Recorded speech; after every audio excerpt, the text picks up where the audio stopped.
then with fuller knowledge of the whole sort of structure or system of the Buddha Dharma, then they practice such as recitation of Om Mani Padme Hum.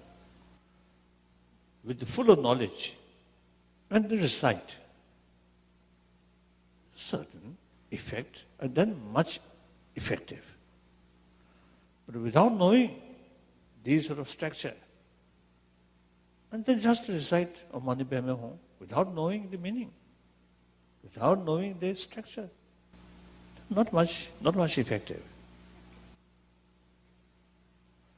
So therefore, in order to carry Buddhist practice, knowledge is extremely important. So the study Buddha Dharma is very, very essential. So that's why Buddha's own word, at least the word which translated into Tibetan, about 100 volumes. So we believe much more not translated. So if you see the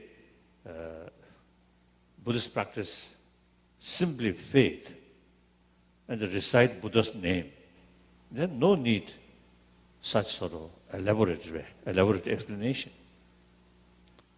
Then furthermore, commentary, at least commentary by those Indian Buddhist masters, particularly the Nalanda masters,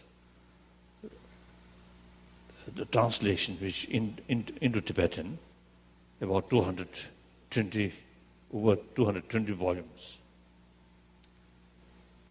So these also, most cases, of course, some portion like history or some poetic like that, but most cases explanation.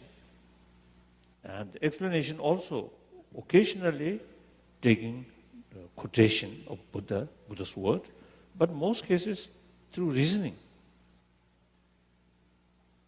So therefore, in Buddhist tradition, logic becomes very, very essential.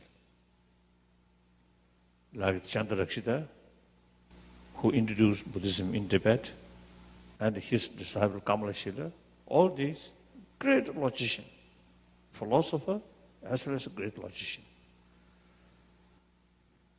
So the proper Buddhist practices, way of Buddhist practices, utilize human intelligence maximum way, through that way transform our emotion and become better person, happier person. Then from the Buddhist viewpoint, then not only, firstly, achieve happy life, a happy this life.